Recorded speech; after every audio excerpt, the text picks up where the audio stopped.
Is Alcoholics Anonymous really a cult? What about Narcotics Anonymous? Or any of the Anonymouses for that matter? You've probably heard that before, right? That AA is a cult. Well, in this video, we're going to take an objective look and find out what are the qualities of AA that are maybe like a cult or maybe not like a cult. And if Alcoholics isn't a cult, then what the heck is it?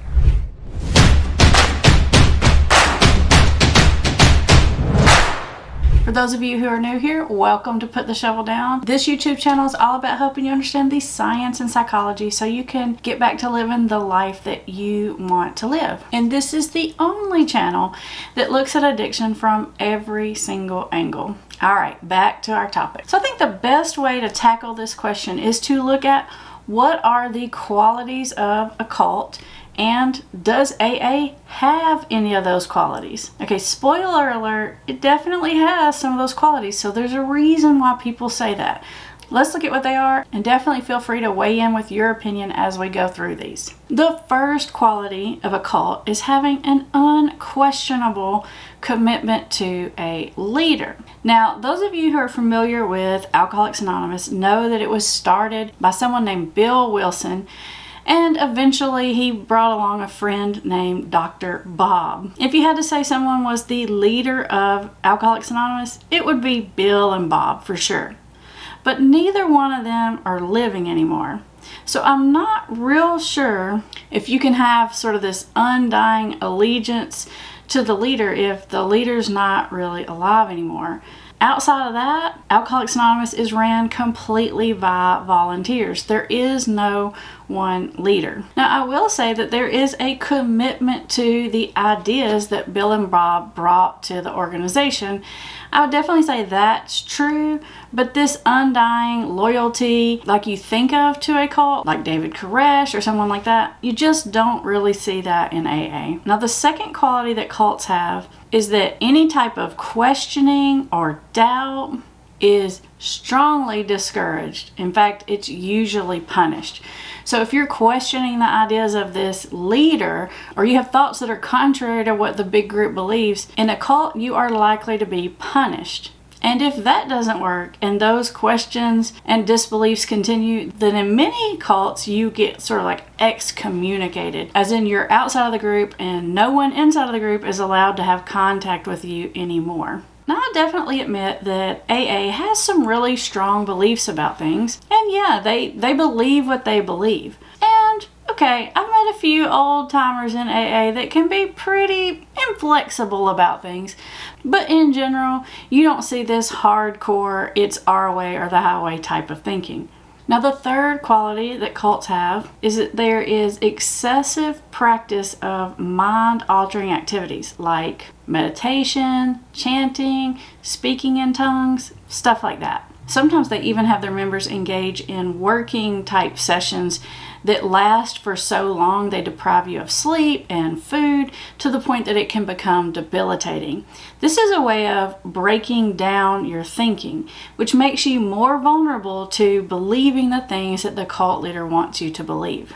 Now, in AA, they do have kind of like a way of saying and doing things, and sometimes they say things in unison, which can seem like chanting, but I would probably call that more like tradition or ritual, which we're going to get to in just a second. The next quality of a cult is that the leader dictates what the members do, how they think, how they should feel, things like who they should marry or where they should work. And I gotta say on this one, I don't really think Alcoholics Anonymous meets that criteria. The next quality of a cult is that the group has kind of like this elitist mentality.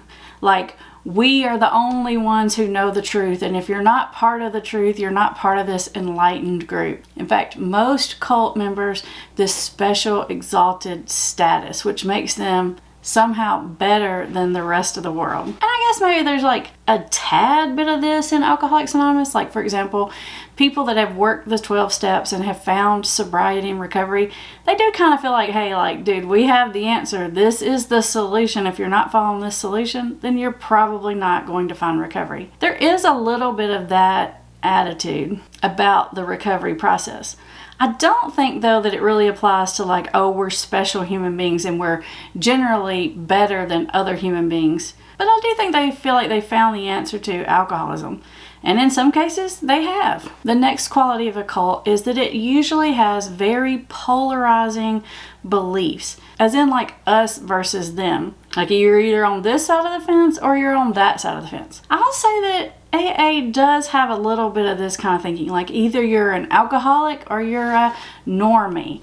And there's not a lot in between, even to the point of a lot of people in Alcoholics Anonymous are like, oh, you're just a heavy drinker. You're not a real alcoholic. Like, you're not over here with us. You're over there with them. So I think there is maybe like a little bit of that. The next quality of a cult is that the leader is not held accountable to any kind of authority figure, like the military or police or priest or other religious figures. In a cult, the leader feels like they are above all that. They have no one to answer to.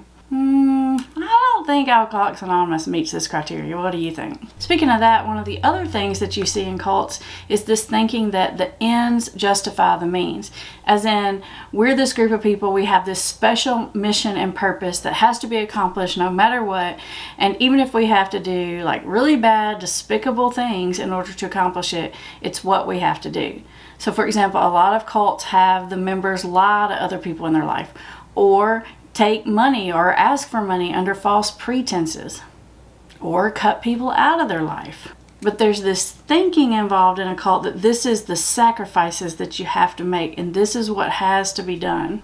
Another quality of cults is that leadership uses peer pressure to make people feel guilty and shameful. Now when it comes to the ends justify the means, I don't really think AA teaches this. In fact, I think that AA really goes against this. Most of Alcoholics Anonymous teachings is about how to be a better person and interact with other human beings in a more integrity type way. So I don't really think they meet this one. Another quality is that the leadership uses peer pressure to induce shame and guilt. And I don't really think Alcoholics Anonymous does this on purpose, but I do think when people relapse or they fall out or they stop going to meetings, they do feel kind of guilty about it. But I don't really know that it's purposeful, strategic, designed like people like doing that, making them feel that way to manipulate the situation. Another big quality of cults is that subservience to the group requires that you cut ties with everyone in your outside life. Cults don't want any other influence because they're really trying to control the mind and thinking of the person in the group. And Alcoholics Anonymous doesn't really have that at all. Like, for example, a lot of members of Alcoholics Anonymous also go to counseling or treatment or belong to other churches, and there's really just no issue with that. Cults also have a preoccupation with bringing in members and money. Now, I will say that Alcoholics Anonymous does say that the most important person in the room is the newcomer, but they don't really go out in the community and try to drag people in. In fact, AA really focuses on attraction and not promotion, meaning that the thinking is that just being a sober person in recovery whose life is better in and of itself is being a role model that will attract other people to the group. You don't have to go out there and pressure people or promote it. And I definitely don't think money is the overarching goal of Alcoholics Anonymous. Like usually in a lot of meetings they'll pass the plate around, you can put $1 or so in, but I don't think anyone's getting rich off of it. Members of a cult are expected to put in like an exorbitant amount of time and energy into group activities to the exclusion of other things in their life. And yeah, I would say Alcoholics Anonymous wants people to participate and they encourage that, but it's not like some kind of requirement. If you want to go once a month, go once a month.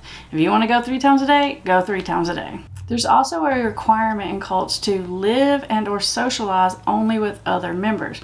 Again, it has to do with this outside influence. And with cults, they don't want you to socialize with anybody outside because they don't want you to have any kind of independent thinking.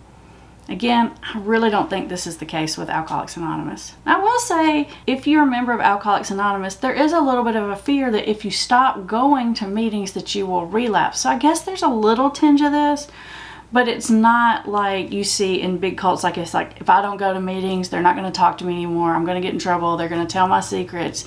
They're going to take my livelihood, that kind of thing. You don't find that kind of fear-based manipulation inside of Alcoholics Anonymous. So after hearing all that, what do you think? Is Alcoholics Anonymous a cult or not a cult?